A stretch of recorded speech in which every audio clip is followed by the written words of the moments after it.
At minsan pa, inahinyahan ko ang bawat isa na tayo tumayo sa hapon na ito at ating basahin ang ating main verse sa hapon na ito. Ating buksan ang 2 Corinthians chapter 13, verse 5. Sabi dito sa 2 Corinthians chapter 13 verse 5 sa King James Version, "Examine yourselves whether ye be in the faith, prove your own selves, know ye not your own selves, how that Jesus Christ is in you, except ye be reprobates." Basahin rin natin sa Tagalog, mga kapatid. "Siyasatin ninyo ang inyong sarili kung kayo'y nangas sa pananampalataya. Subukin ninyo ang inyong sarili. Hindi ba ganinyo nalalaman na sagana ang inyong sarili na si Jesucristo ay nasa inyo, maliban na nga kung kayo'y itinakwil na?" Sabihin natin amen, mga kapatid. At tayo yumuko at tayo dumalangin sa ating Panginoon. Hallelujah. Aming Diyos na dakila, banal at makapangyarihan sa lahat, kami pumuli, Panginoon, ay lumalapit sa iyo sa hapon na ito na naroon ang aming pagpapakumbaba sa iyong harapan, Panginoon. Namin kang pinapasalamatan sa mga ginawa mo sa buhay ng bawat isa sa amin sa mga nakalipas na araw at maging sa bawat oras na lumilipas, Panginoon, ay mabuti ka sa amin. Hallelujah. Lord, patuloy nga na po kaming gabayan, Panginoon, sa gawain na ito, Panginoon, para sa mga kabataan na nawa patuloy na pagpalain ang bawat isa.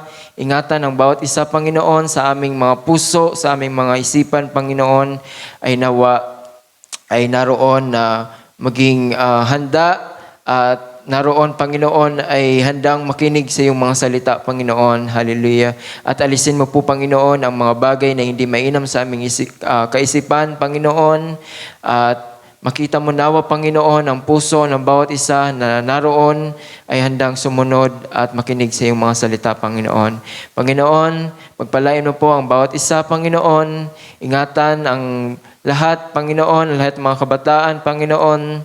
Hallelujah, sapagkat ikaw nakakaalam ng bawat bagay, ikaw nakakaalam ng lahat sa buhay ng bawat isa amin. Kaya, Panginoon, amin lamang ito pinagkakatiwala sa iyo at amin lamang pong binabalik ang aming sa pinakamataas na papuri, pasasalamat sa dakila at makapangyarihang pangalan. Sa pangalan mo lamang ang Panginoon Kristo, ang lahat ay magsabi ng Amen and Amen. Hallelujah. Tayo malaya na pong mga kaupo, mga kapatid. Hallelujah. At isang pribilehiyo na ako'y nagbahagi ng salita ng ating Panginoon. At sa hapon na ito, mga kapatid, nais ko na ating talakayin ang nasa 2 Corinthians chapter 13 verse 5. At pinamagatan ko ito, mga kapatid, na examine yourself. Yourself. So kung mababasa natin muli sa 2 Corinthians chapter 13 verse 5, sinasabi dito, "Examine yourselves whether ye be in the faith, prove your own selves. Know ye not your own selves how that Jesus Christ is in you, except ye be reprobates," mga kapatid. So kinakailangan na mayroon tayong ginagawa, mga kapatid, na pag-examine sa ating mga sarili. Ano ba yung ibig sabihin ng examine? Kung ating titingnan ang example, examine or to inspect, to test the condition, to improve into carefully. So, the definition of examine show us there is much to consider in examining ourselves. Mga kapatid, tayo ba ay nagagawa ba natin ito, mga kapatid, na sinisiyasat ang ating mga sarili? Diba? Nung tayo ay nagpapasimula pa lamang sa pananampalataya, nung tayo'y unang nakakilala sa ating Panginoon, ano ba yung mga iniisip natin nun, mga kapatid? Ano ba yung mga nasa isip natin nun? Ano ba yung mga desire natin nung tayo'y nagpapasimula pa lamang, di ba? Kapag ang isang tao ay nagpapasimula pa lamang, mayroon na siyang nakikita. Di ba? Hindi siya magpapatuloy kung wala siyang nakikita. sa hinaharap. Amen? So ano ba yung ginagawa mga kapatid kapag nag-examine tayo mga kapatid? Like for example, sa paaralan, tayo ay may examination. Ano ba yung purpose kung bakit kailangan mayroon exam? Para makita natin kung mayroon bang improvement, 'di ba? Makita natin kung saan tayo, 'di ba kapag tayo nag-exam, 'di ba?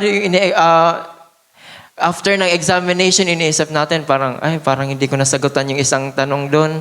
Nag-review naman ako pero may isang question lang talaga na nahirapan ako. Tapos parang iniisip mo, alam ko mali ako doon, alam ko hindi na ako out of 50, hindi na ako magiging 50, siguro 48 na lang. Di ba? So, merong exam mga kapatid na kaya tayo nag-e-exam, kaya mayroong examine na ginaganap mga kapatid upang makita natin kung kapag lumabas na yung result, alam natin kung saan tayo doon, ano ba yung mali natin doon, saang part. So, mas madali na lang natin na makita kung saan ba tayo nagkukulang, di ba? Kung saan ba tayo may kulang, kung alin ba yung hindi natin napag-aralan, di ba? So, kinakailangan natin na tayo ay mag-aral. Kinakailangan na tayo muli ay magsisiyasat, di ba? And sabi dito, the definition of examine shows us there is much to consider in examining ourselves. But we must be sure to keep the right balance. Examine can also mean to test. Sabi ko nga, to test in order to determine the progress.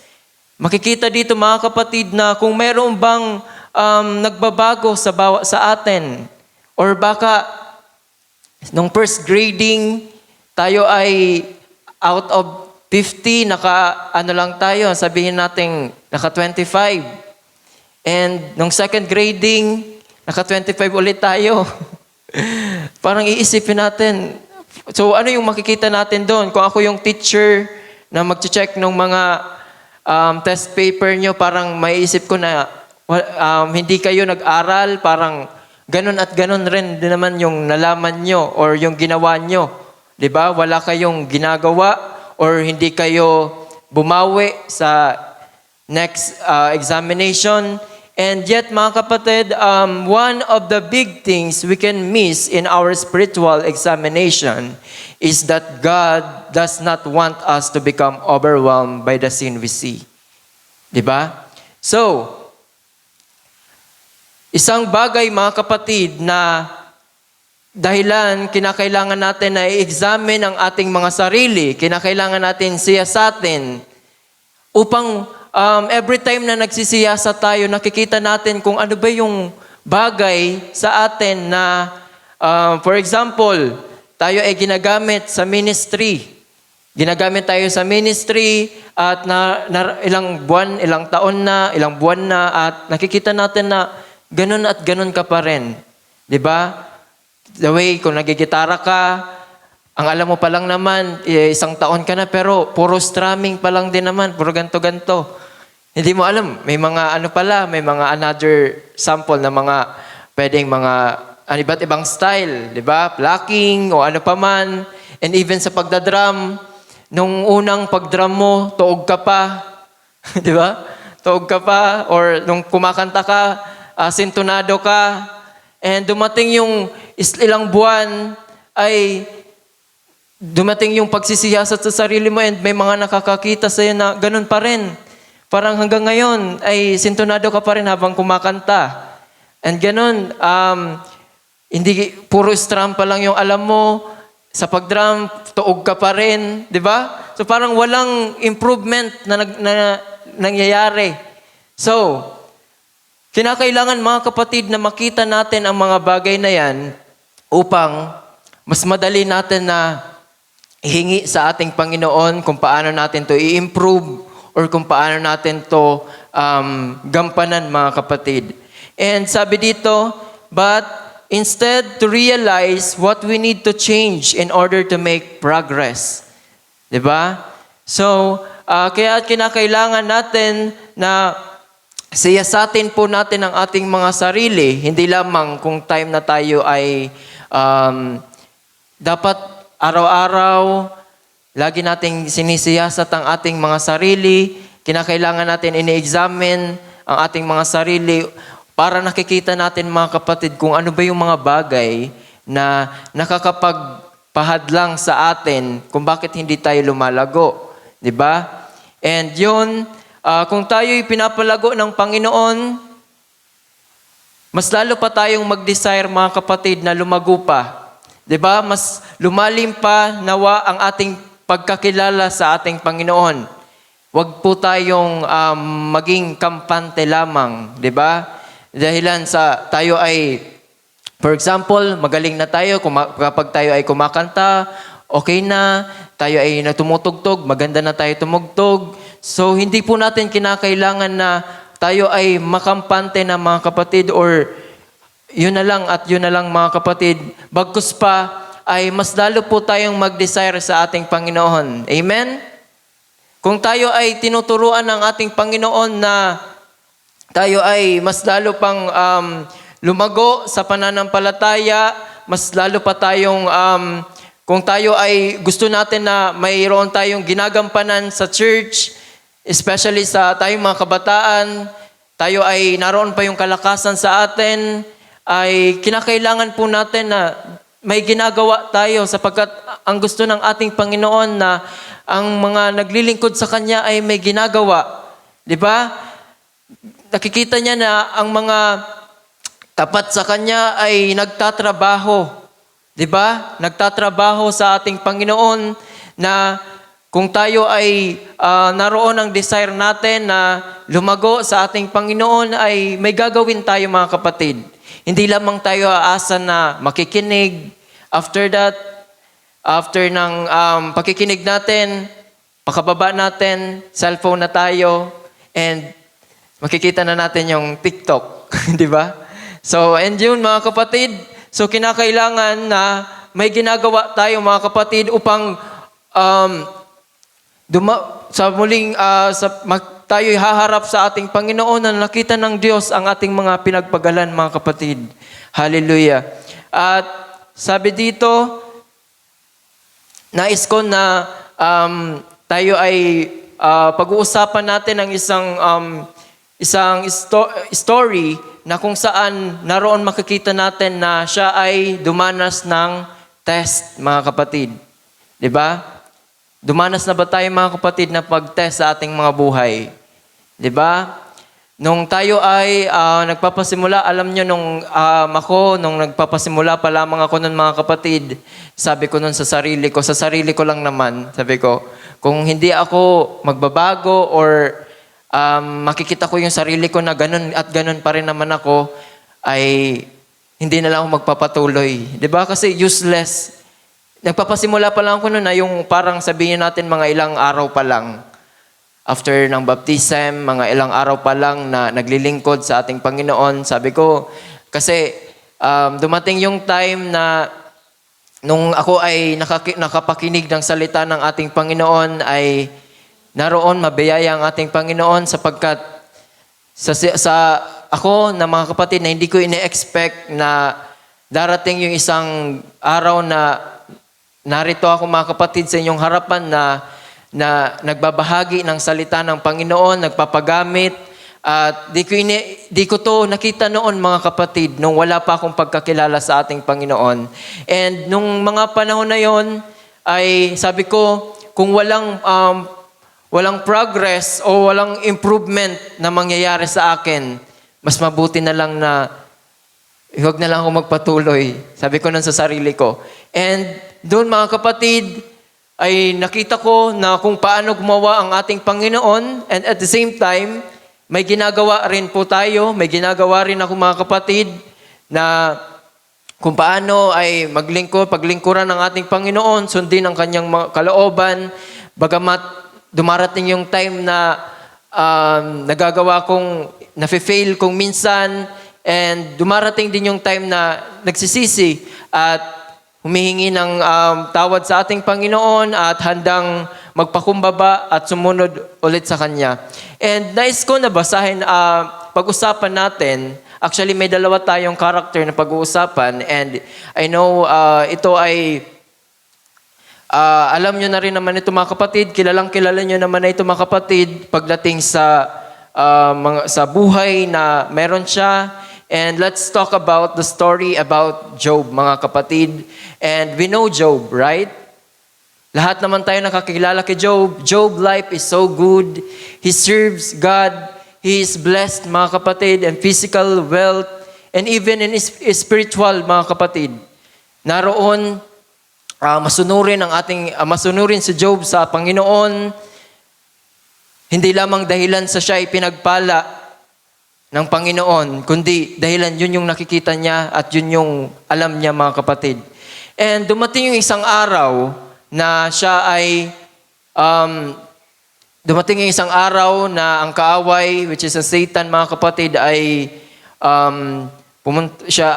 Satanas ay pabalik panaog, mga kapatid. Pinagmamasdan niya rin si Job. Kaya kinakailangan din natin na tayo ay maging maingat, mga kapatid. Lalong-lalo na tayo mga mananampalataya, tayo yung mga may pagkakilala sa ating Panginoon sapagkat ang mata ng kaaway ay laging nasa atin. 'Di ba? Sapagkat alangan naman yung mata niya ay nasa mga unbeliever na walang pagkakilala sa Kanya, ikakampi niya na yun eh. 'Di ba? Tayo na hindi tayo kakampi ng kaaway ng mga demonyo, mga kapatid, ng mga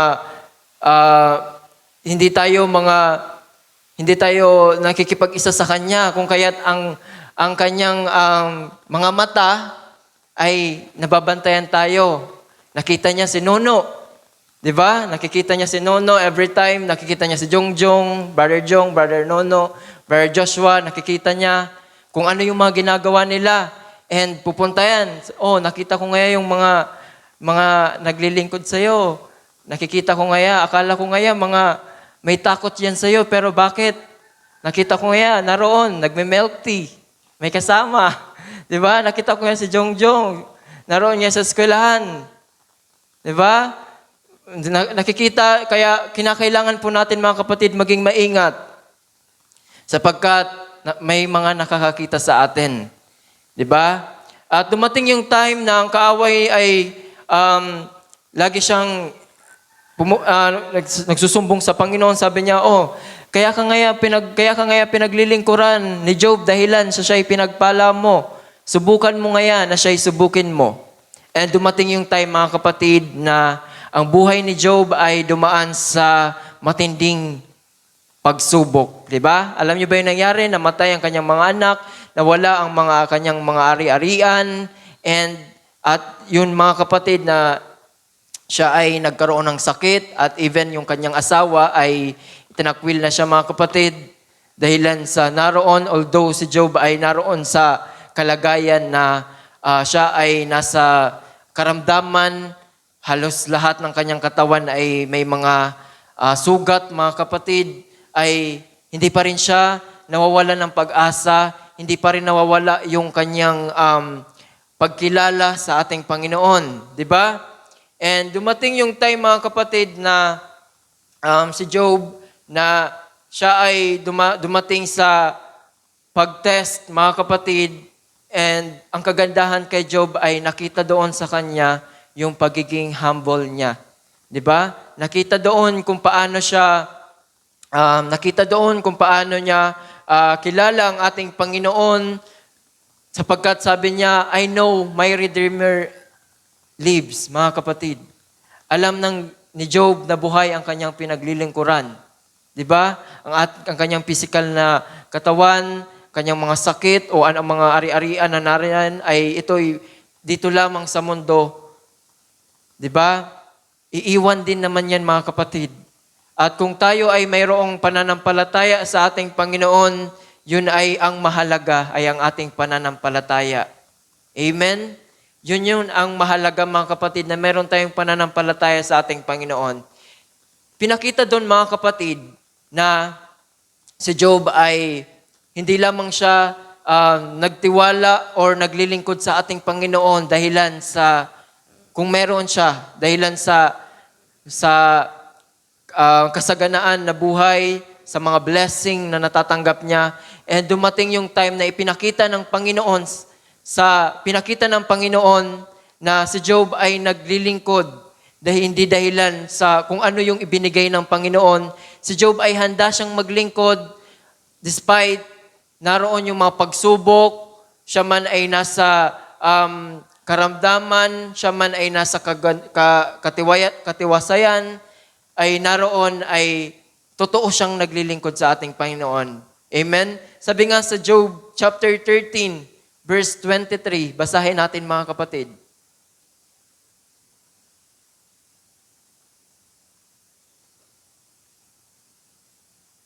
Job 13, verse 23, sabi diyan, ilan ang aking mga kasamaan at mga kasalanan.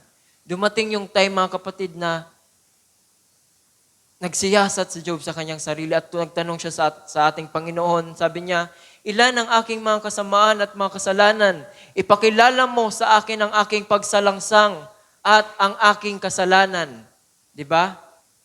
Dawa tayo mga kapatid, kapag tayo ay dumaranas ng mga pagsubok o tayo ay nanlalamig, kinakailangan po ay alamin natin kung ano yung pinakaugat. Alamin natin kung ano ba yung dahilan kung bakit tayo ay nanlalamig, kung bakit tayo ay hindi tayo makalapit sa ating Panginoon, kung bakit hindi tayo makapanalangin sa ating Panginoon.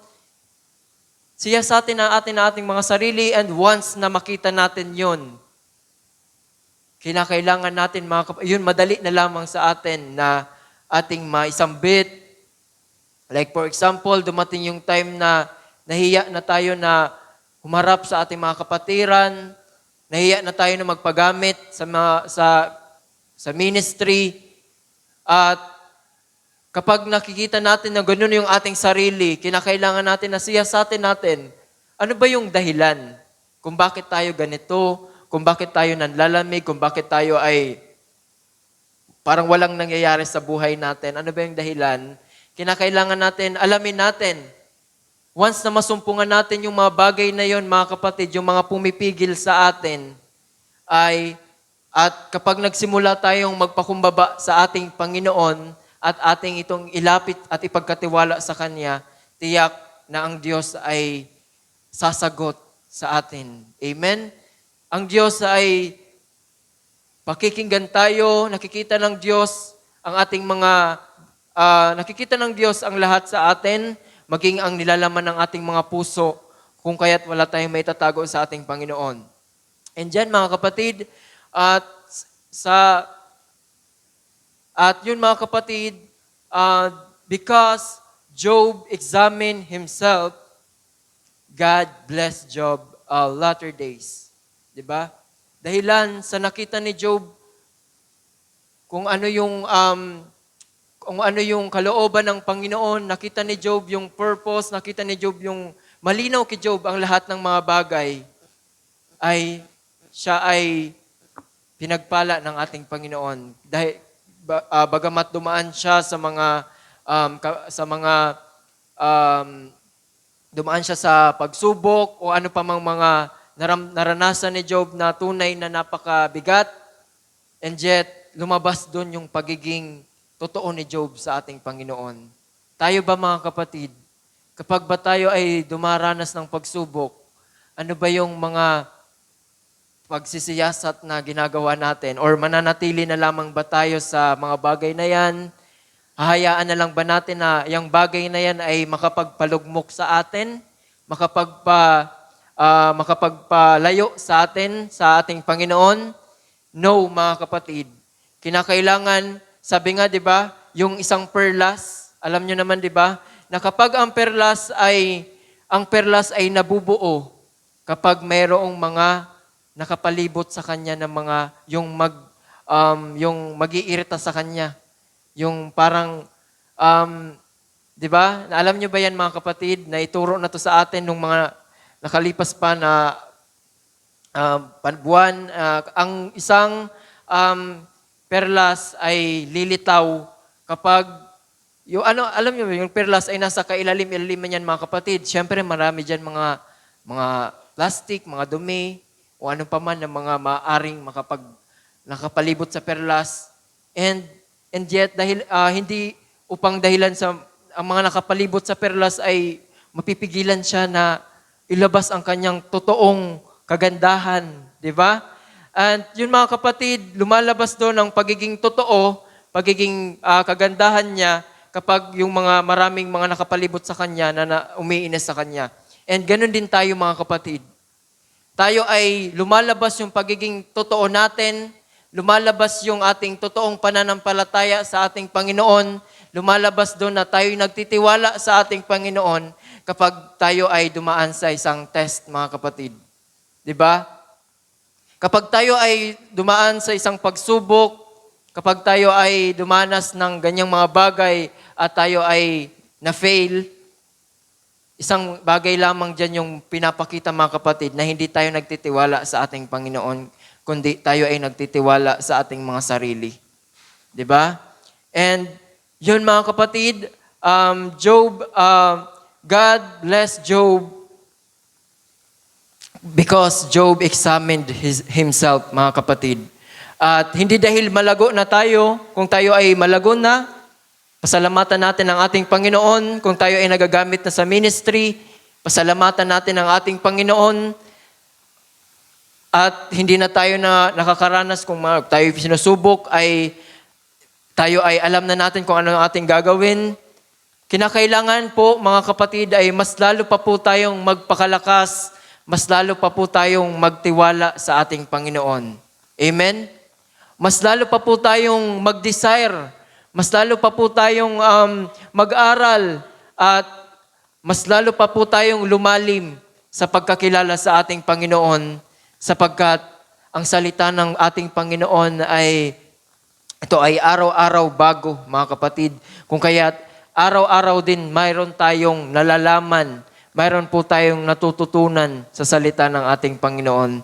At yun mga kapatid, yun ay about sa story ni Job, na kung saan makikita natin kung paano siya naging totoo, kung paano siya naging tapat sa ating Panginoon, despite all the circumstances, mga struggles na naranasan, pagsubok, lumabas pa rin yung pagiging totoo ni Job sa ating Panginoon. Nawa, ganun din po tayo mga kapatid.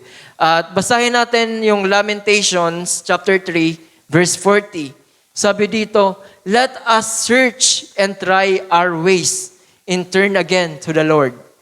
Kung babasahin natin sa NIV version, let us examine our ways and test them and let us return to the Lord.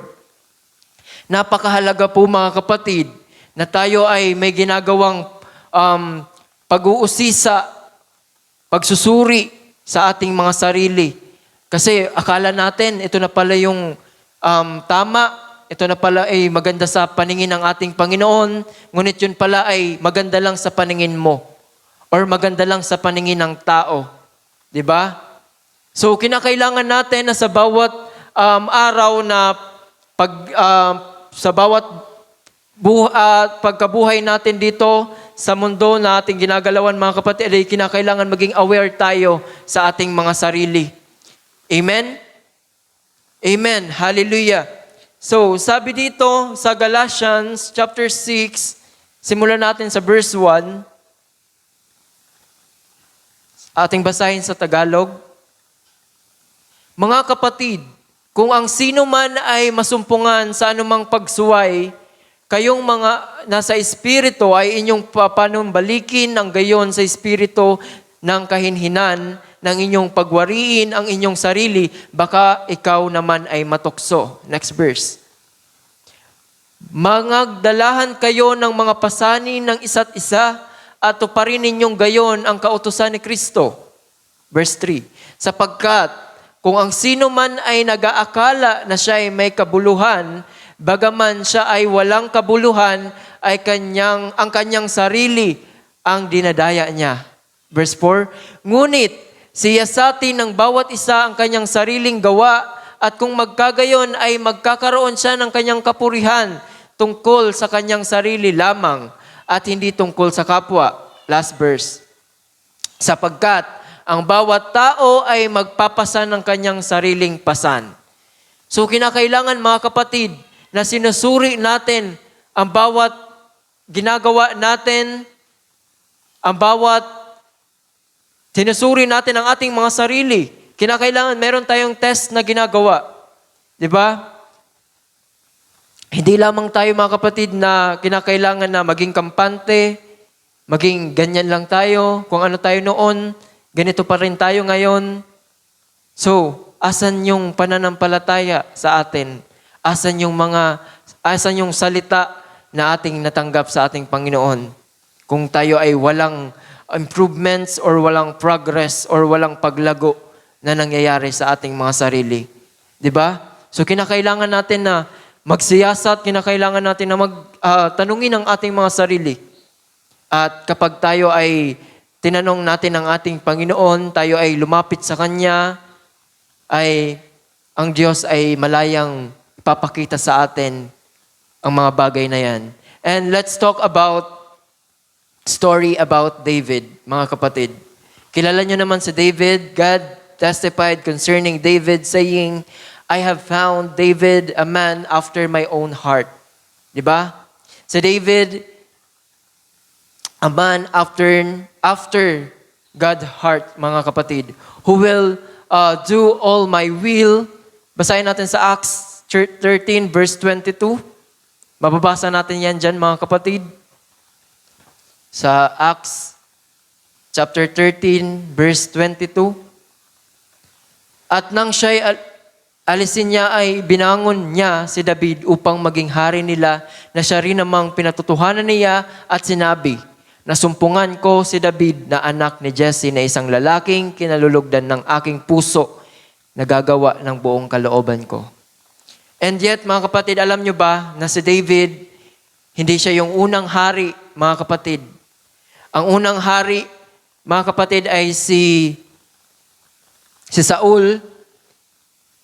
Saul had been God's first choice as a king of Israel. Ngunit ano yung nangyari, mga kapatid? But Saul failed in both the test that God gave him. Na-fail si Saul sa test ng ating Panginoon. Through impatience, disobedience, and so God took away the kingdom from him and gave it to David. Kaya napakahalaga, mga kapatid, na sinusunod natin ang ating Panginoon. Kapag hindi natin kapag ating sinuway ang ating Panginoon at nagpa-chill-chill lang tayo, wala tayong ginagawa, baka dumating yung isang araw na alisin ka ng Panginoon sa bagay na yan. At may biglang palitawin ng Panginoon para makita mo kung, di ba? Pwedeng gawin niya ng Panginoon kapag ang Diyos ay may binibigay sa iyo, tanggapin mo, mga kapatid. Huwag tayong magkaroon ng doubt sa ating mga sarili.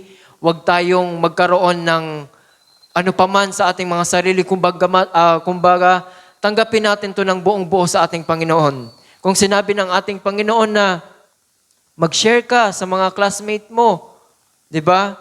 Dahil nakikita mo na naroon maraming mga bakanting upuan, napakagandang tingnan kapag ito ay punong-puno, tapos nakikita mo yung mga kabataan na dati ay kasama mo lamang sa mga kalokohan mo, tapos ngayon nakikita mo, kasama mo na naglilingkod sa ating Panginoon.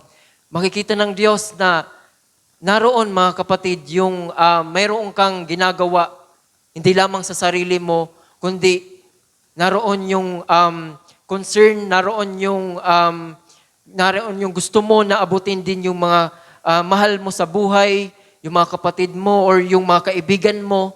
Di ba? Walang imposible sa ating Panginoon na kung paano yung noon, mga kapatid, nagpasimula sa mga konting mga youth dito, sila Brother Chad, sila Brother Jeric, Sister Jenica, Sister Ann, Sister Roslyn. Halos sila lang yung mga kabataan dito, mga Brother Jeff.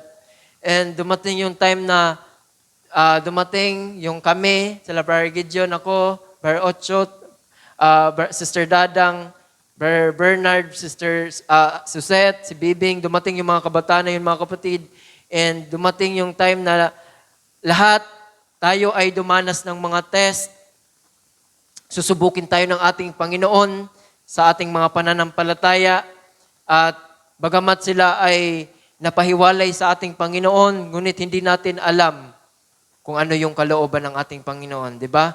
Hindi natin kailangan i-judge sila dahilan sa sila ay wala sa hindi wala sa paglilingkod ngayon. Baka dumating yung time na sabi nga niyan, may mga nauuna na nahuhuli at may mga nahuhuli na nauuna. So, ano ba yung kinakailangan natin gawin, mga kapatid? Kung tayo ay narito na, naglilingkod na sa ating Panginoon, malaya tayong nakakapakinig ng kanyang mga salita, take the opportunity. Huwag natin palampasin yung mga salita, yung mga napapakinggan natin sa mga pangangaral, yung biyaya na natatanggap natin sa ating Panginoon, habang po ang biyaya ay bukas para sa atin, kinakailangan natin na lubusin na natin ito, mga kapatid.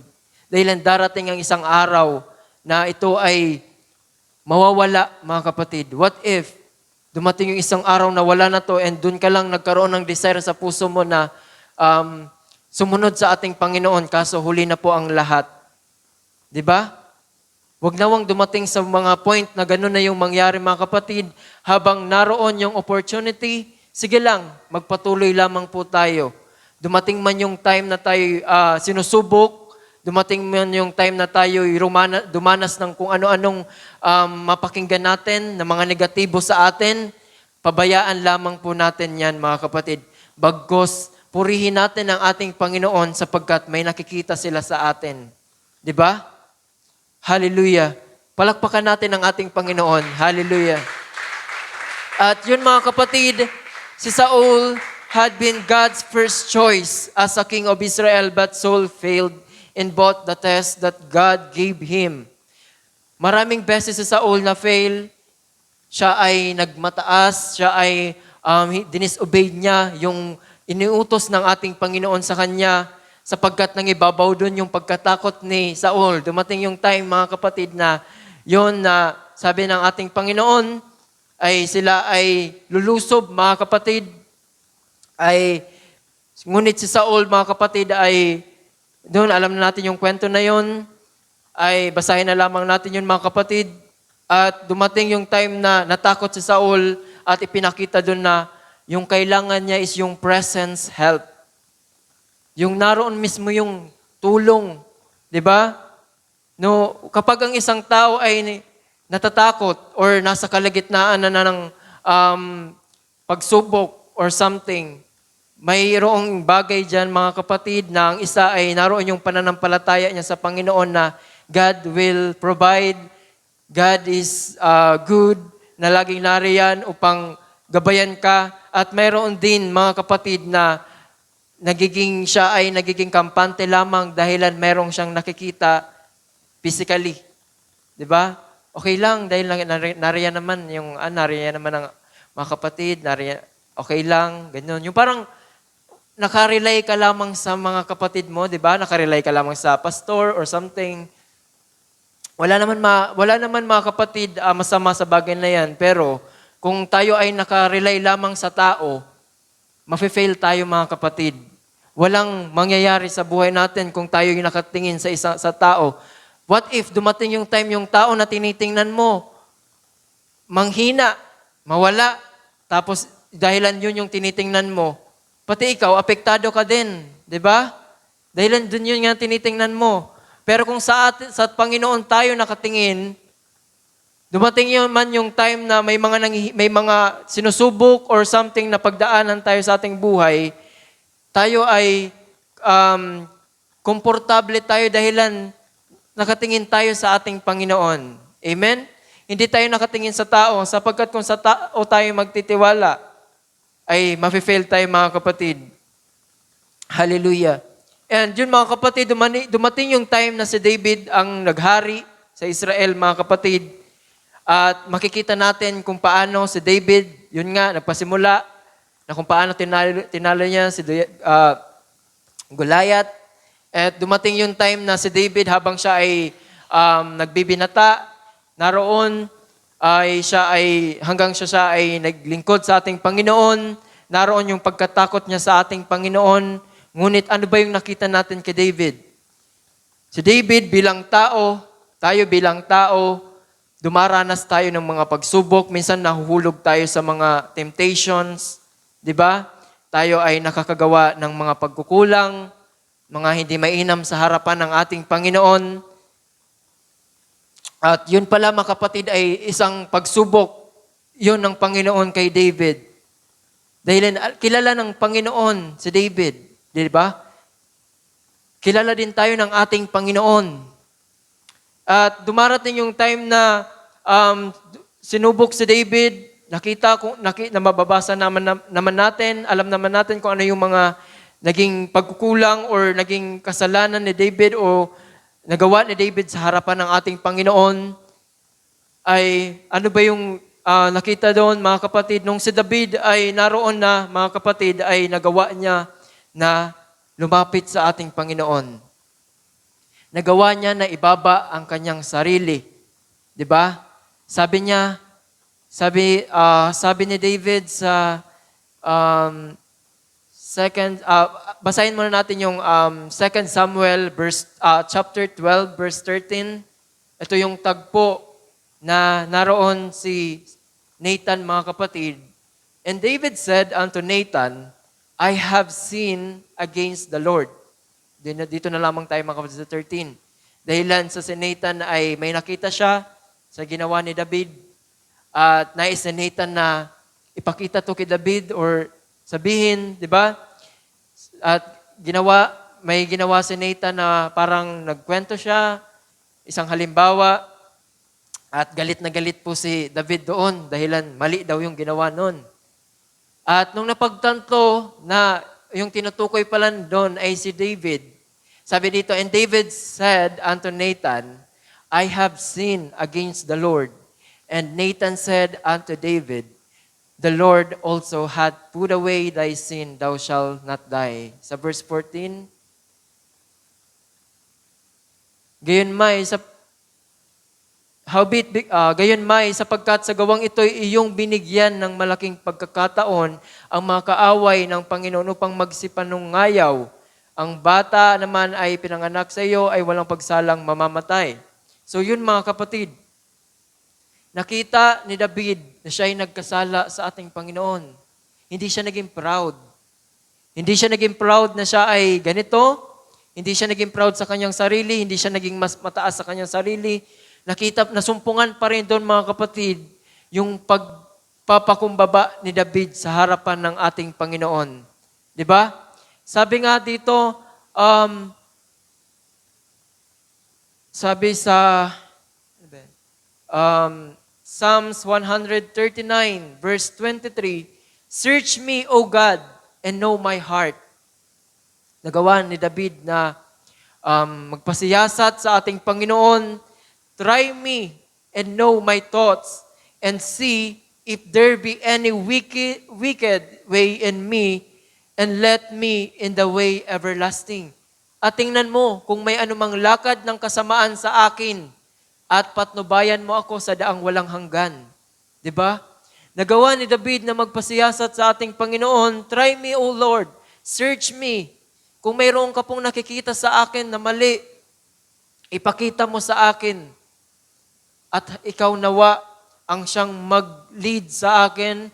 Ikaw nawa ang magbigay, magtumulong, mag-guide sa akin, magturo sa akin kung paano ko pagtatagumpayan o paano ko aalisin ang bagay na ito sa aking buhay.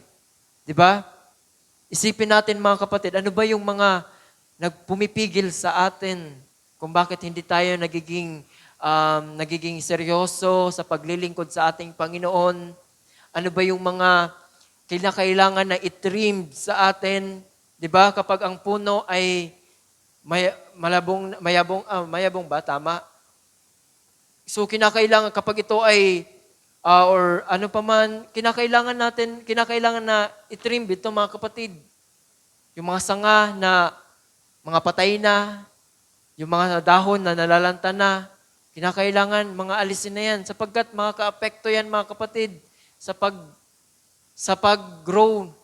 Makaka-apekto yan sa pag-grow natin. Like for example, tayo bilang tao, kung may isang bagay na nakakapaghadlang sa atin upang tayo ay maglingkod, maging seryoso sa ating Panginoon, then ask the Lord.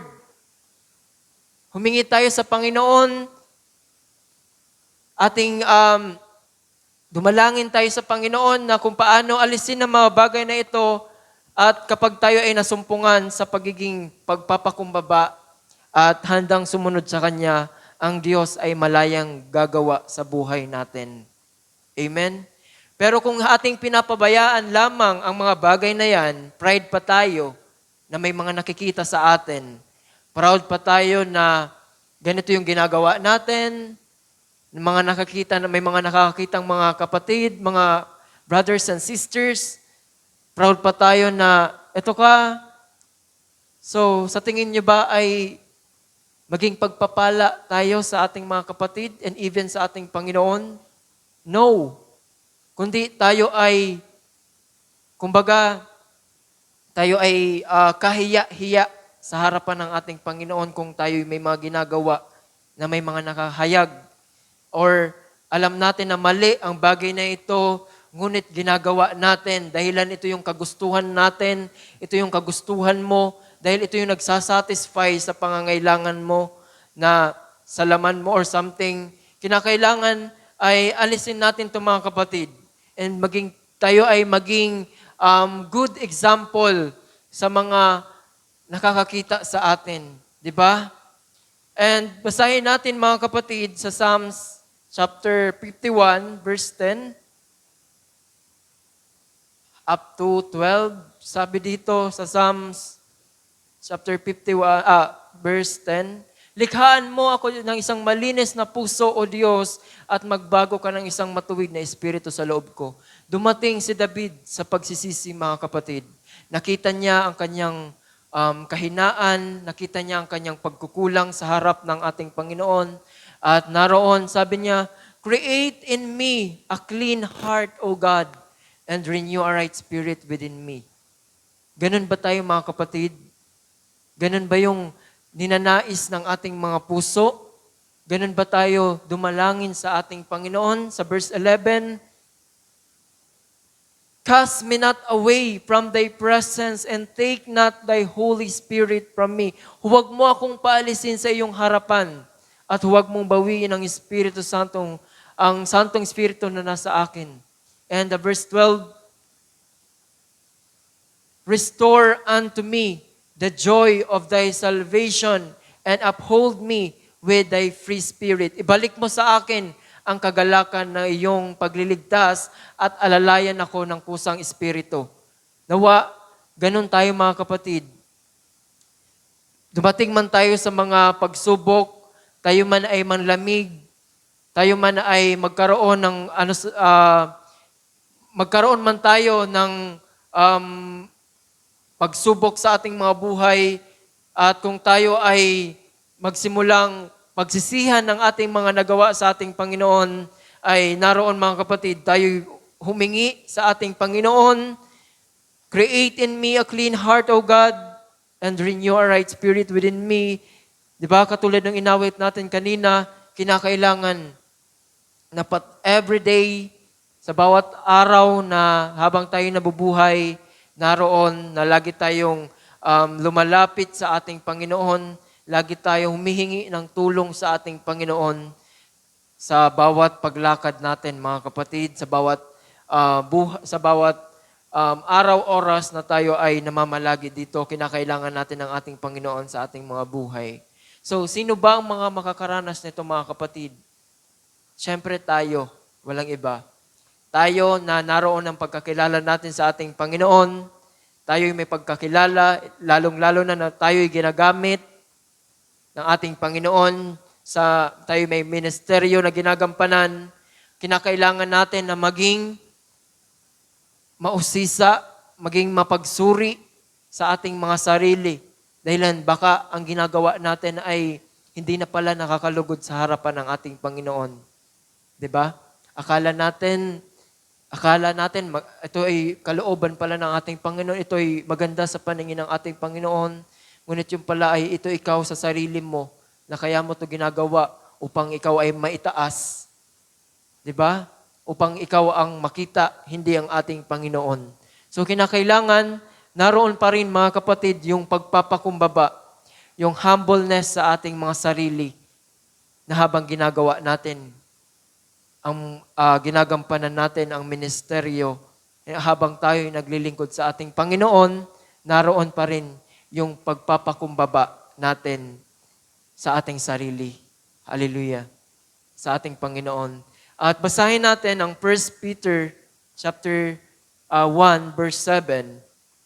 At yung mga kapatid, yung dalawang story na yon ay yun, bagamat marami character sa Biblia na dumaan sa test, God test Israel, di ba?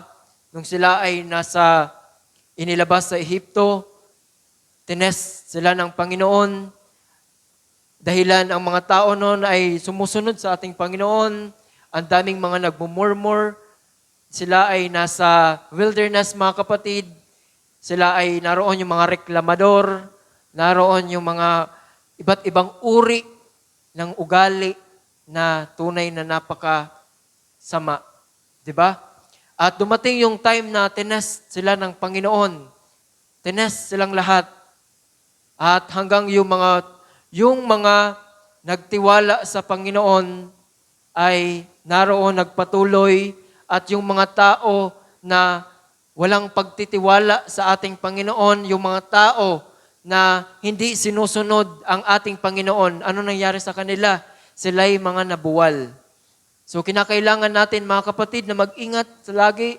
Kinakailangan natin na tayo magtiwala sa ating Panginoon, sundin natin ang kalooban ng ating Panginoon habang tayo ay nagpapatuloy sa Kanya. Sapagkat kapag ating itong napabayaan, kapag ating itong disobey natin ang ating Panginoon, darating ang araw na kapag tayo nawala, ay mahihirapan tayo mga kapatid na makapanumbalik. At kung tayo magpapasimulang magsisi at magpakumbaba sa ating Panginoon, walang imposible sa ating Panginoon. Amen? Hallelujah. And sa 1 Peter chapter 1 verse 7, upang ang pagsubok sa inyong pananampalataya na lalong mahalaga kaysa ginto, na nasisira, bagamat ito'y sinusubok sa pamamagitan ng apoy, ay masusumpungan sa ikapupuri at ikaluluwalhati at ikararangal sa pagpapakahayag ni Kristo Jesus. 'Di ba? Ang ginto, makikita mo ang totoong pagkaginto niya, yung kanyang pagkakinang kapag yan ay sinugba sa apoy. 'Di ba? Kapag yan ay sinugba sa apoy, makikita mo yung pagiging totoo niya, pagiging pure gold niya kapag dumaan yan sa pag-test. Ganon din ang ating pananampalataya. 'Di ba? Makikita natin ang ating pagkakilala sa ating Panginoon, ang ating pananampalataya sa Kanya. Lalabas dyan yung pagiging totoo natin sa ating Panginoon kapag dumaan tayo sa mga pagsubok. Kung paano natin to nalampasan, kung paano tayo nagtiwala sa ating Panginoon. And basahin natin mga kapatid sa 1 Timothy chapter 4 verse 12. Sabi dito, let no man despise thy youth, but be thou an example of the believers in word, in conversation, in charity, in spirit, in faith, in purity. Maging maganda tayong halimbawa. 'Di ba? Maganda tayong halimbawa, role model sa mga tao, sa bawat isa sa atin. 'Di ba? Sa salita, sa conversation, in charity, in spirit, and in faith. Kinakailangan natin na kung paano natin tinitingnan ng ating Panginoon, na kung paano ang Panginoon lumakad dito mga kapatid sa lupa, na kung paano siya dito namuhay, ay kinakailangan ganun din ang makita sa atin mga kapatid, na kung paano tayo makisalamuha sa tao, sa lahat ng ating ginagawa. So, paano ba natin sinisiyasat ang ating mga sarili? Magtatanong ako sa hapon na ito. Paano ba natin ini-examine ang ating mga sarili? Di ba? Dumating yung tayo nagpapasimula pa lamang, tayo ay naroon, tayo ay mga baguhan pa lamang, mananatili pa ba tayong baguhan sa paningin ng iba hanggang ngayon? So, iisipin natin, number one na pumapasok sa kaisipin natin, lumalago kaya ako? Di ba? Kilala ko na kaya ang ating Panginoon? Di ba? So, kinakailangan meron tayong mga katanungan sa ating mga sarili, mga kapatid. Sinisiyasat natin ang ating sarili. Kailan pa ba ako lalago? 'Di ba? Kung kailan huli na ang lahat, kung kailan wala na yung biyaya, saka pa ako magdo-double time, magte-triple or something. Kung kailan wala na, saka ka sabi ng Panginoon. So, kinakailangan natin mga kapatid, that every day, every time, every second, naroon, tinitingnan natin ang ating sarili, hindi upang makita kung ano yung maitaas tayo, kundi makita natin yung paglago natin, nakikita natin kung paano gumagawa ang ating Panginoon sa ating buhay. So, meron akong mga katanungan mga kapatid at ginamit ko yung WH question and even the how. Sabi sa unang question, what is your condition right now? Kung akin kayong tatanungin, kung tayo tatanungin sa hapon na ito, ano ba yung kalagayan ko ngayon? Ngayon mismo. Ano ba yung kalagayan ko ngayon sa pananampalataya? Ako pa ba'y bago? Katulad pa ba ako nung kung paano nagpapasimula? Wala naman masama dyan kung tayo ay may ginagawa sa ating Panginoon, di ba? Sapagkat may iba't iba rin tayong sukat kung paano tayo makakilala sa ating Panginoon, kung paano tayo makaunawa. And so kinakailangan, tinatanong din natin ang ating sarili, ano ba yung condition ko sa mga oras na yun? Ano na kaya ako ngayon? Di ba? Ako ba ay mainit sa paglilingkod? Ako ba ay malamig sa panlilingkod? Huwag lamang po tayong maging maligamgam. Sabi sa Revelation chapter 3, verse 14 to 17, basahin natin. Huwag lamang po tayong mga kapatid na maging maligamgam sapagkat, anong sabi dyan? Kapag tayo ay maligamgam, basahin na lamang natin ang nasa next verse. Ayan, nalalaman ko ang iyong mga gawa na ikaw ay hindi malamig o mainit man, ibig ko sana ikaw ay malamig o mainit man. Sa verse 16, kaya sapagkat ikaw ay malahininga at hindi mainit o malamig man, ay isusuka kita ng aking bibig. 'Di ba?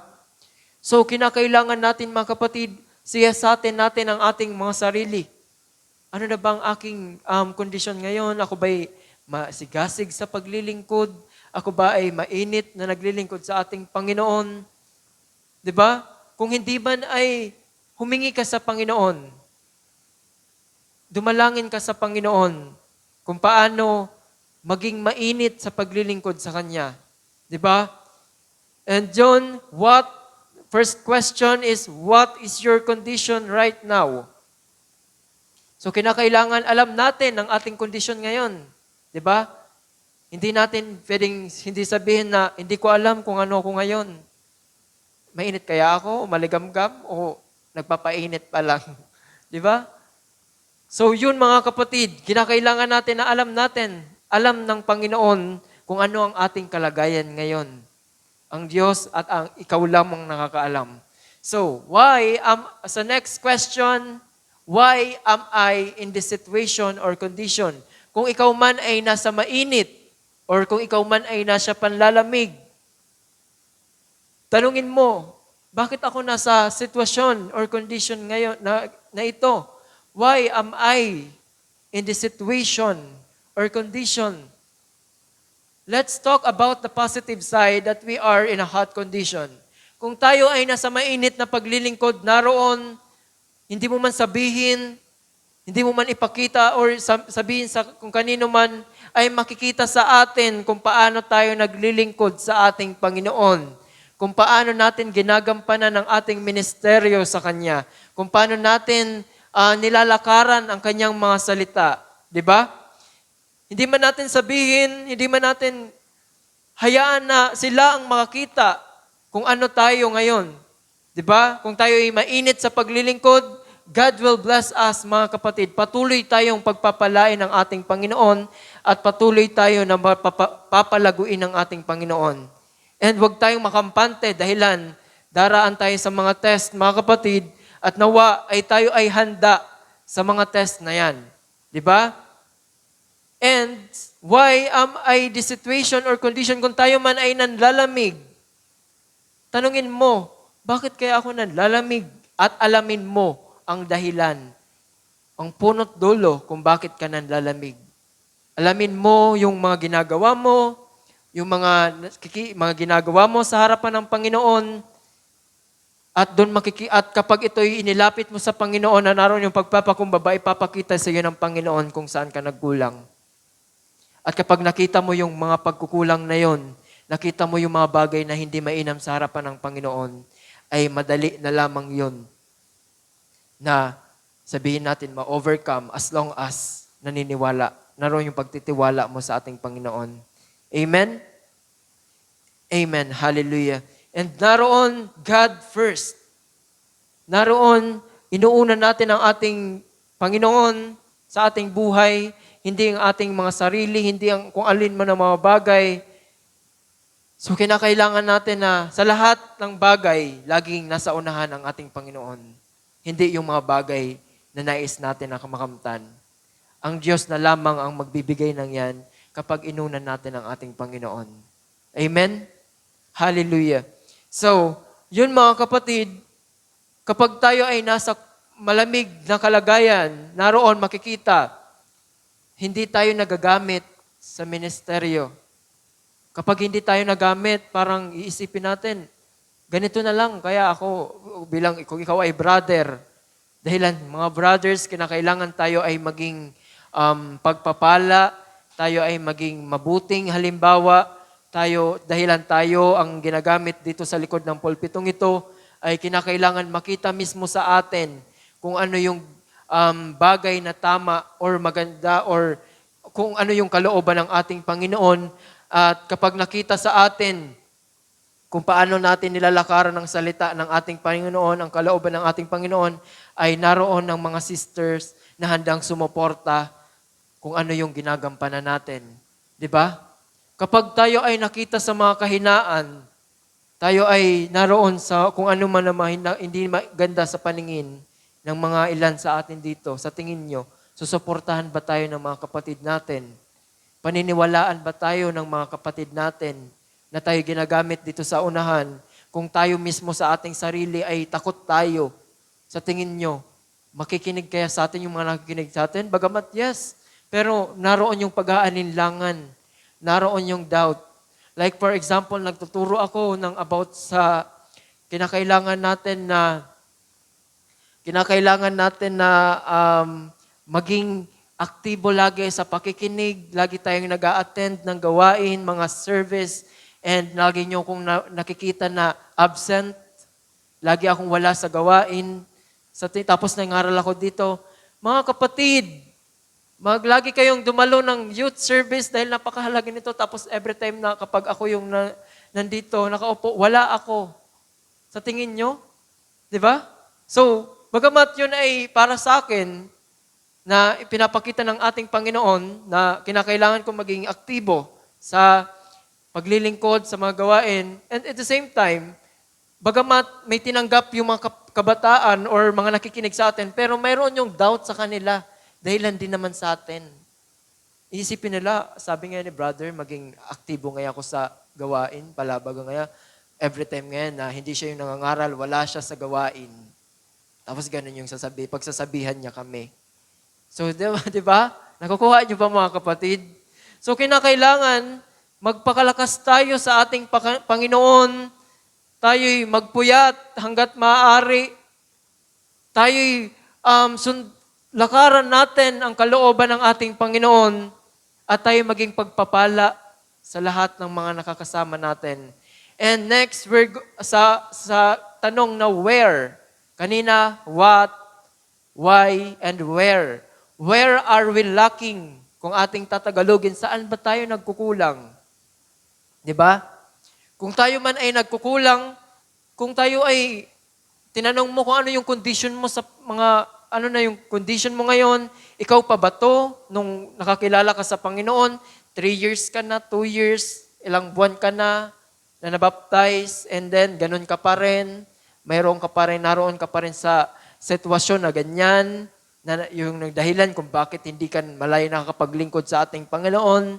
And then dumating yung time na bakit ako narito sa kalagayan na to? Then next, pupunta tayo, ano ba yung kulang? Kung bakit hindi ko kayang malampasan or mapagtagumpayan or alisin yung mga bagay nito sa aking buhay.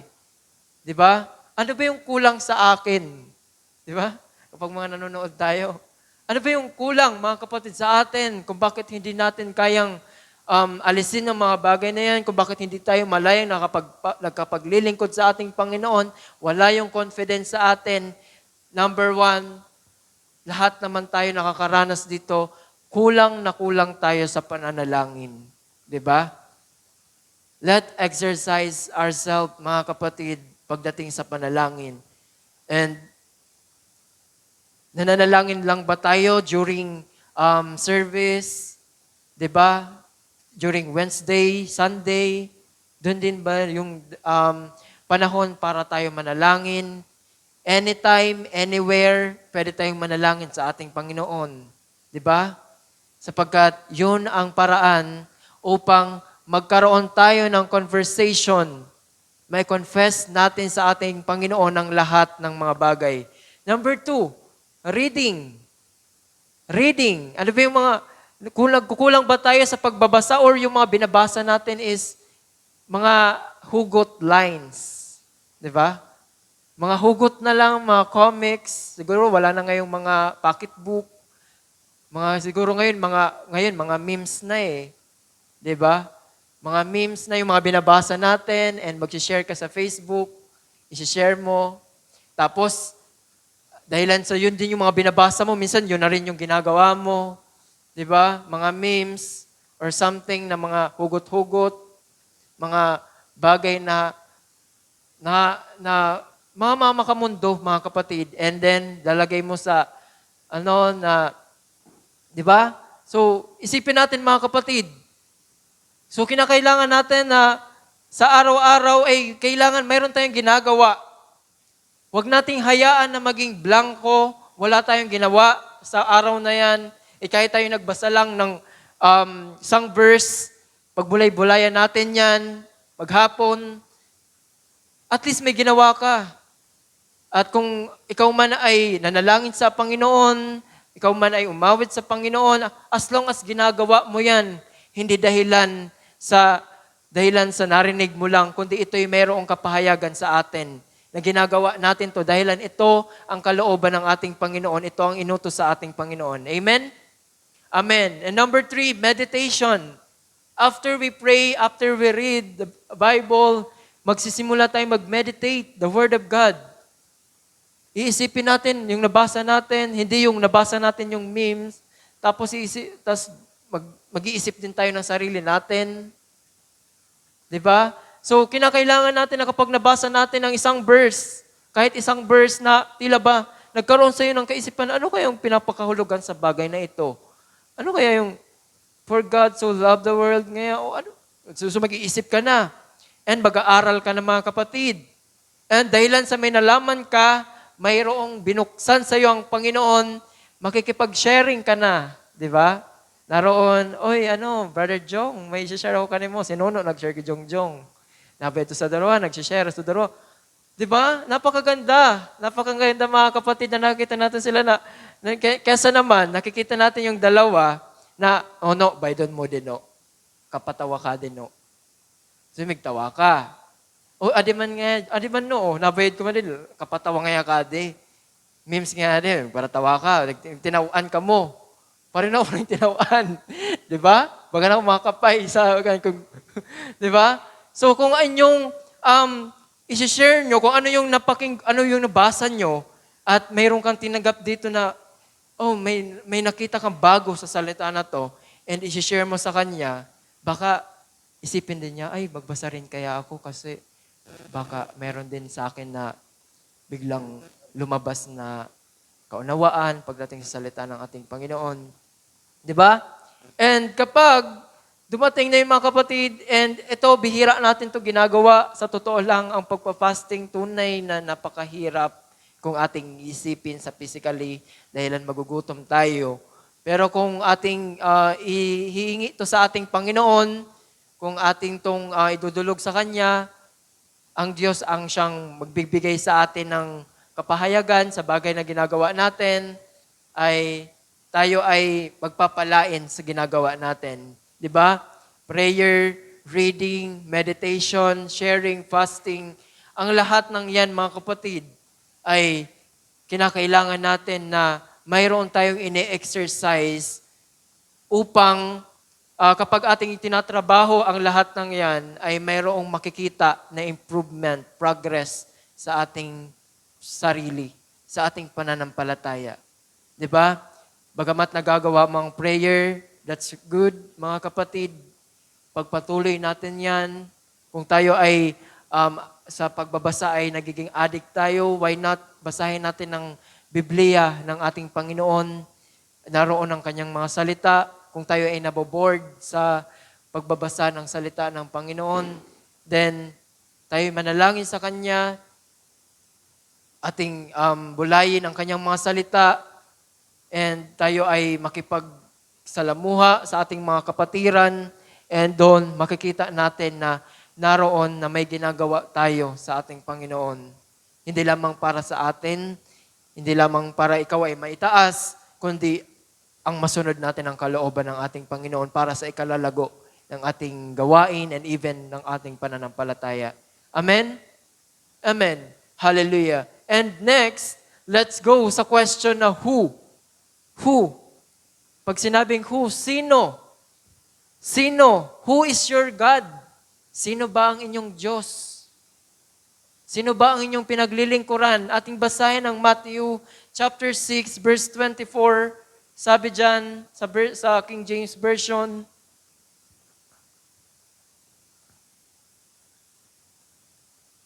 no man can serve two masters, for either he will hate the one and love the other, or else he will hold the one and despise the other.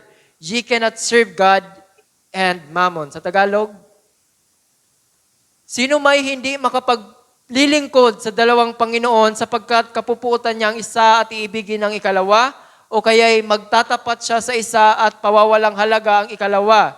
Hindi kayo makapaglilingkod sa Diyos at sa mga kayamanan. So, pag pinag-usapan ang gods or yung mga idols, mga rebulto, hindi lamang po yan nangangahulugan na yan ay yung mga rebulto, mga gods, yung maliit na G. Pwede rin po yan yung ating sarili, kung ano man yung inuuna natin para kesa sa ating Panginoon, ayan po ay sinasabing mga gods natin, mga idols natin. 'Di ba? Kapag ating mas lalong binibigyan natin ng priority ang ating sarili, ang ating sariling kabisihan, ang ating trabaho, ang ating pag-aaral, inuuna natin ang ating love life, ang ating girlfriend, ang ating mga cellphones, gadgets, or anything, kaysa sa ating Panginoon, ayon ay ating Diyos-Diyosan sa ating buhay. Di ba? So, kapag ating kinakailangan malinaw sa atin na ating pinaglilingkuran ng ating Panginoon, katulad ni Job, mga kapatid, na kung paano malinaw sa Kanya na pinaglilingkuran niya ang Diyos na buhay. My Redeemer is live. Amen? Amen. Hallelujah. So, ang lahat ng bagay, mga kapatid, na inuna natin kaysa sa ating Panginoon, ay yun ay Diyos-Diyosan sa ating buhay. Huwag po nating hayaan ang ating sarili na unahin natin ang ibang bagay kaysa sa ating Panginoon. sapagkat ilalayo tayo niyan sa ating Panginoon. Di ba? When we talk about the idols, it does not necessarily mean these are the statues worshipped by the Catholics. Maaring ikaw ito sa sarili mo, mga kapatid. So, next, when?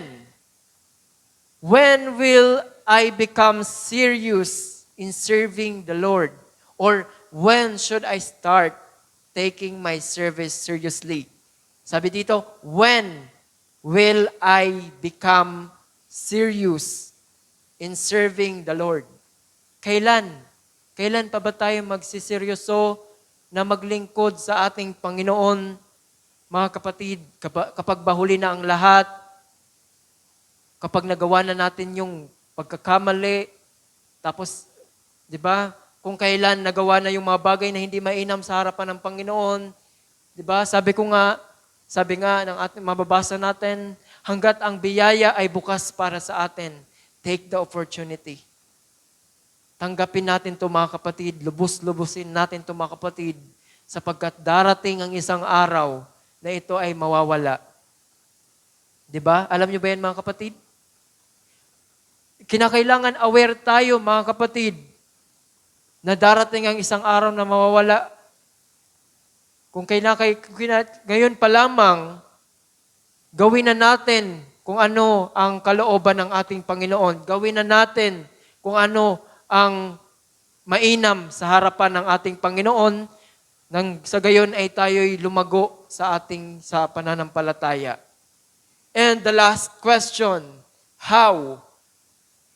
How do you examine yourself? Paano nyo ba ini-examine ang inyong mga sarili? Basahin natin sa Psalms chapter 26, verse 2. Malapit na po akong magtapos. Kaya maging atentibo kayo, mga kapatid, sa pakikinig. Siyasatin mo ako, O Panginoon, at iyong subukin ako. Subukin mo ang aking puso at ang aking isip. Examine me, O Lord, and prove me. Try my reins and my heart. Paano ba tayo nag-examine sa ating mga sarili? Diba? Na sabi nga nung mga dati na ituro na sa atin, kapag tayo humarap sa ating sa salamin, ang salamin natin sa pananampalataya ay ang salita ng ating Panginoon, which is ang Word of God. Kung tayo sa physical natin ay ang salamin natin, yung mga salamin, kapag nakita natin ang ating sarili, di ba, kapag tayo may nakita na mancha or ano pa man na hindi mainam sa paningin, anong ginagawa natin? Inaalis natin yan. Hindi tayo comfortable. Hindi tayo comfortable na gumalaw.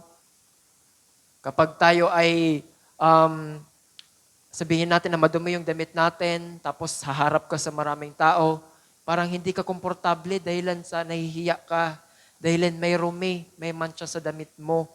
Or, for example, yung buhok natin, pag tayo nagpapagupit sa mga brothers, kapag yung buhok natin ay marambong, alam niyo ba yung parang salaga ng itlog?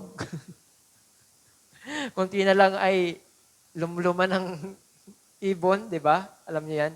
Or like for example, haharap tayo na naka-makeup sa mga kapatiran. Siyempre, hindi tayo komportable na makipag-usap sa kanila, makipagsalamuha sa kanila, dahilan nahihiya tayo, dahilan alam natin sa ating sarili na may mali sa atin. So, ganun din po sa ating mga, kung tayo ay may nagawang pagkukulang sa harap ng ating Panginoon, hindi tayo, napipigilan tayong lumapit sa Kanya, nahihiya tayong lumapit sa Kanya dahil may nagawa tayong pagkakamali.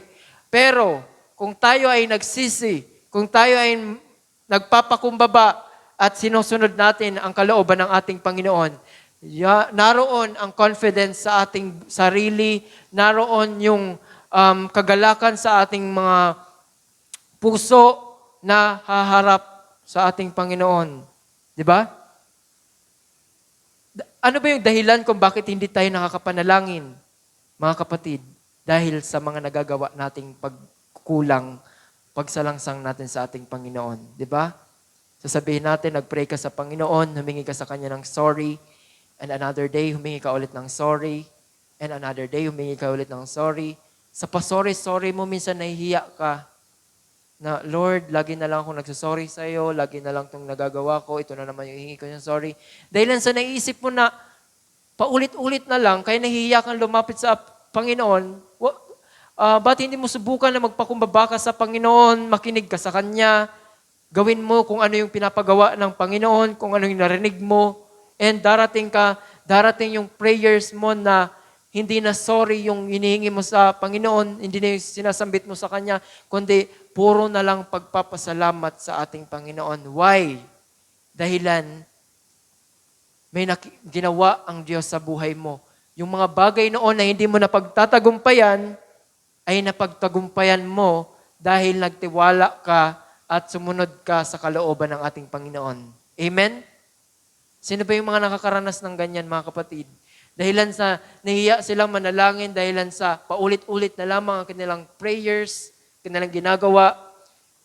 At kung alam mong paulit-ulit na lang din naman yung prayer mo, why not sikapin mo na trabahuhin mo yung bagay na yan kung paano yan mapagtagumpayan at humingi ka ng gabay sa Panginoon. Tiyak na mapagtatagumpayan mo yan, mga kapatid. At pero kung nag-i-enjoy ka din naman sa ginagawa mo, wala talagang mangyayari. Kung nag-ini-enjoy mo yung ginagawa mo na yan na mali sa harapan ng Panginoon, walang mangyayari. Di ba? So, how do you examine yourselves? Tingnan mo ang iyong sarili, mga kapatid, kung ano yung mga bagay na pumipigil sa iyo para gampanan mo ng maayos ang ministeryong pinagkatiwala sa iyo. Sapagkat kapag hindi mo yan pinangalagaan, hindi mo yan inangatan, aalisin yan ng Diyos sa iyo. Pero kapag naroon, mahal mo ang ministeryo na meron ka, dahil alam mo na ito ay galing sa Panginoon, at naroon yung kagalakan mo, nagampanan ang bagay na ito para maging pagpapala ka sa lahat ng mga kapatiran, at the same time, para mas lalo ka pang lumago at magamit sa Panginoon, ay mas lalo kang pagpapalain ng Panginoon. Amen? Amen. Hallelujah. Yun, mga kapatid, go back to the Word, talk to God, and ask for help.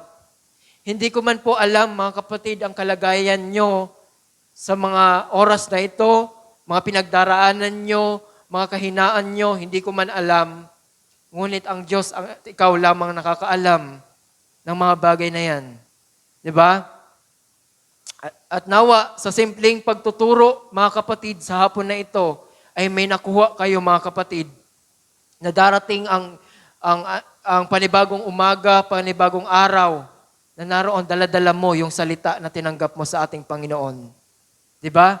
Hindi mananatiling iiwanan mo lang kung saan yung napakinggan mo, papabayaan mo lang siya, kundi ito ay i-exercise natin sa ating sarili kung paano ba natin to i-apply, kung paano ba natin to gagawin.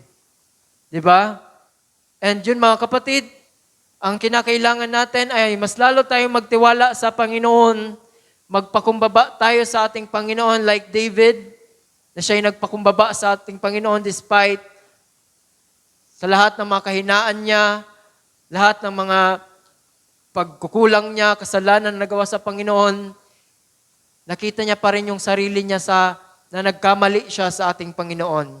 And handa siyang magpatuwid, handa siyang magpaturo or magpasaway sa ating Panginoon. Hindi yung magpasaway kundi handa siya na sawayin siya ng Panginoon. And even Job, hindi lamang despite na naroon sa kalagayan na tayo ay kunwari tayo ay malago na, tayo ay magandang ating pamamalaka dito kung paano natin ginagampanan ang misteryo natin, anong kagalakan natin. Hindi lamang dahilan naroon tayo sa kalakasan, kasigasigan, ay maging kampante na tayo. Kinakailangan may ginagawa pa rin tayo, mga kapatid. Mas lalo pa tayong mag-desire na lumago sa ating Panginoon. Amen. Yun ba yung desire niyo, mga kapatid? Amen. Hallelujah. So, basahin natin sa Santiago chapter 1, malapit na mga kapatid, verse 3. James chapter 1, verse 3 hanggang verse 5. Knowing this, that the trying of your faith worketh patience. Nalalaman na ang pagsubok sa inyong pananampalataya ay gumagawa ng pagtitiis. Di ba? Katulad ng sabi ng ating kapatid kanina, tayo magtiis. Kung tayo mainit ang panahon, magtiis tayo. Sapagkat sa pagtitiis natin ay naroon may ginagawa. Ay naroon sabi nga, ang mga nagtiis hanggang huli ang siyang maliligtas. Knowing this, that the trying of your faith worketh patience, but let patience have her perfect work. Yan. Tagalog, verse 4, at inyong pabayaan na ang pagtitiis ay magkaroon ng sakdal na gawa upang kayo'y maging sakdal at ganap na walang anumang kakulangan. And last verse, kung nagkukulang ng karunungan ang sino man sa inyo ay humingi sa Diyos na nagbibigay ng sagana sa lahat at hindi nanunumbat at ito'y ibibigay sa Kanya. Amen? Amen. Hallelujah. So, yun mga kapatid, napakahalaga na ating itinetest. Dumaraan tayo tinisiyasat natin ang ating mga sarili. Na katulad kung paano tayo ay sa pag-aaral, makikita natin yung result ng ating mga quizzes, exams, or activities. Kapag may nakita tayo doon kung saan ka nagkamali, like for example, number 2, mali ka, aalamin mo kung ano yung question na yon. At pag nalaman mo kung ano yung sagot, and then next, alam mo na kung paano mo siya i-solve. Diba? Sa pagpapahalimbawa, bakit tayo tinetest ng ating Panginoon? Dahil God knows you. Kilala tayo ng ating Panginoon. Diba? Alam ng Diyos na sabi nga ng Panginoon, hindi tayo daraan sa mapagsubok na hindi natin kayang pagtagumpayan. And then, may ginagawa tayo mga kapatid. Hindi lamang dahilan, alam ko na hindi ako pababayaan ng Diyos, wala ka nang ginagawa. So, may ginagawa tayo mga kapatid. Dito makikita, bakit mahalaga mga kapatid? Dahil dito makikita at lalabas ang totoong sumasampalataya at nagtitiwala sa ating Panginoon. Diba? At kung paano na niya sundin ang mga kautusan ng ating Panginoon. And last 2 verse, Psalms 119 verse 2, blessed are they that keep His testimonies and that seek Him with the whole heart. Mapalad silang nangag-iingat ng kanyang mga patotoo na nagsisihanap sa kanya ng buong puso. And Proverbs chapter 6 verse 3, sabay-sabay nating basahin sa isip, basahin nyo sa Proverbs, do this now, my son, and deliver thyself when thou art come into the hand of thy friend. Go humble thyself and make sure thy friend. Basahin natin sa Tagalog.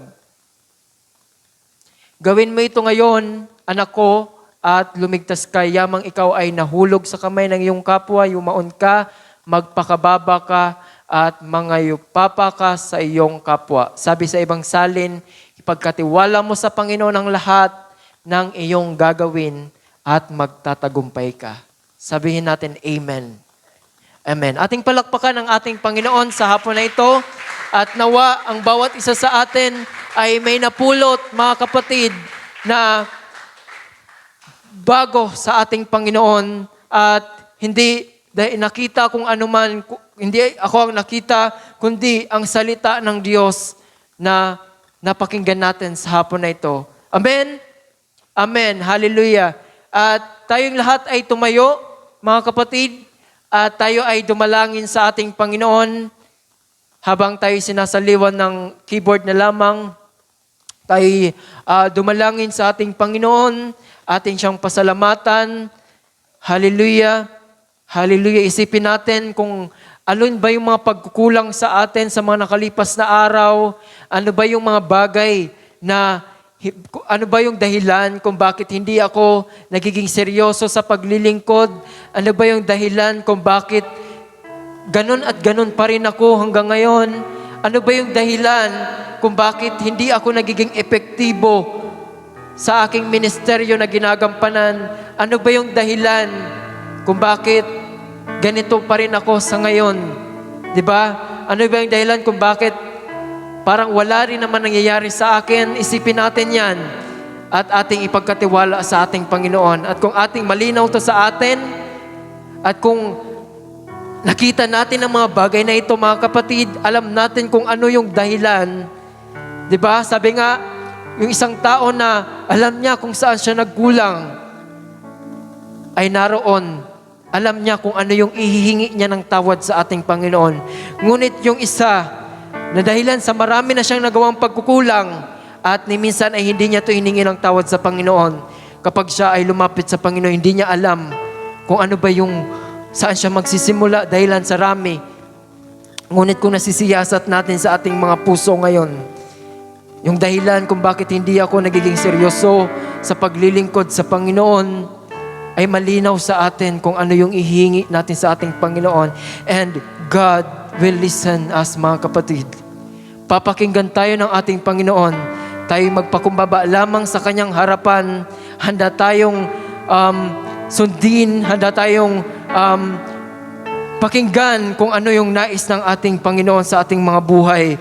At ang Diyos ay malayang gagawa sa ating mga buhay. Hallelujah.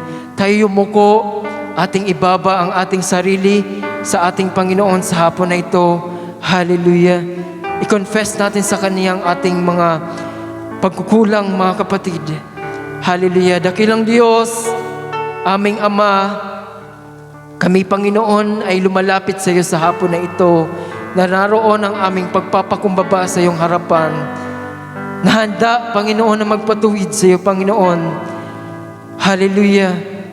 Tunay na ika'y tapat sa bawat isa sa amin, Panginoon.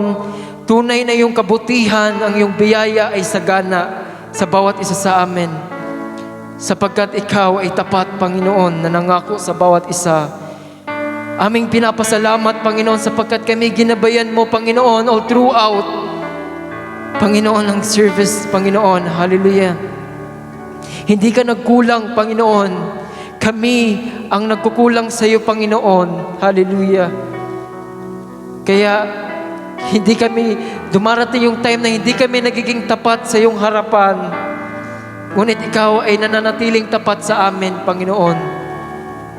Lord, hallelujah. Hallelujah. Patuloy ka po, Panginoon, na mangusap sa puso ng bawat isa. Na sa simpleng, sa murang edad na meron kami, Panginoon, ay naroon. Handa kami, Panginoon, na sumunod sa iyong mga salita. Hallelujah. Dumanas man kami, Panginoon, ng mga pag-test sa amin, mga pagsubok.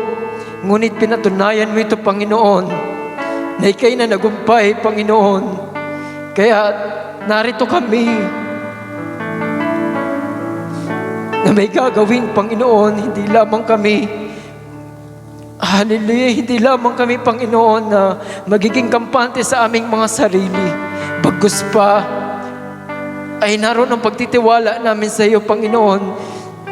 Dahil sa pananampalataya, kami inaligtas, Panginoon. Nakilala ka namin, Panginoon. We say by grace, Panginoon. Hallelujah. Kaya sino kami para para kami magreklamo, Panginoon, during sa mga pagsubok, Panginoon. Sapagkat naniniwala kami na ika'y buhay, Panginoon, na gumagawa sa aming mga buhay. Lord, aming idinadalangin sa iyo, Panginoon, ang aming kapatid, si Brother Robert, Lord. Alam mo ang kanyang puso, Panginoon, na sa murang edad ay naglingkod sa iyo, Panginoon. Nagpagamit, na pinagpapala kami, na kapag siya ang ginagamit mo, Panginoon. Hallelujah. Hawak mo ang kanyang buhay. Kaya every time na nananalangin kami, aming sinasambit sa iyo, Panginoon, na ikaw nakakaalam ng kanyang buhay. Kaya mangyari nawa ang kalooban mo sa buhay ng kapatid namin na ito, Panginoon. Na kung may mga kaluluwa pa na nais na tumanggap, hayaan na may magamitin ang kanyang tinanggap sa iyo, Panginoon, sapagkat nakikita namin na kung paano ang aming kapatid na ito ay magturo sa amin during youth service, Panginoon. May mga panibago kaming nalalaman, Panginoon. And this is the time, Panginoon, para magseryoso kami. Dahilan. And even sa Ocampo, Panginoon, nakikita naroon may mga kakulangan. Naroon maraming kailangan pang mapunan, Panginoon. At naroon nagtitiwala kami na ikaw ang siyang magpapalitaw, Panginoon, ng mga gagamitin mo. Nasa gayon sa kalalago ng gawain sa Ocampo, Panginoon, sa mga kabataan, sapagkat halos mga kabataan ang karamihan nasa Ocampo. Nais namin, Panginoon, na mas lalo silang lumago. Nais namin na lalo kaming lumago, Panginoon. Kaya ikaw ang nakakaalam ng buhay ng aming kapatid. Pinagkakatiwala namin sa iyo, Panginoon, ang aming kapatid na ito, si Brother Robert, Panginoon. Mangyari nawa ang iyong kalooban. Hallelujah. Kaya, Panginoon, pagpalain mo ang mga kabataan sa dakong ito, Panginoon, na maging good example sa mga tao na nakakita sa amin, Panginoon. And patuloy mo kami, Panginoon, na kung kami man ay nagkukulang, ay patuloy mo na po kami, Panginoon, na pakinggan, Panginoon, paging pagpakumbabain ng aming mga sarili, Lord. Nang sa gayon, ay malaya kaming makalapit sa iyo, Panginoon, at malayang tumanggap ng iyong mga salita. Lord, bless every one of us, Panginoon. Ang mga nasa ministry, Panginoon, ay mas lalo pang mag-desire na mas lumago at mas magpagamit sa iyo, Panginoon. At ang mga ginagamit mo sa likod ng pulpitong ito, Panginoon, ay mas lalo pang mag-ingat sa aming mga sarili. Hallelujah. Na maging pagpapala sa mga nakikinig sa amin. Hallelujah. Lord,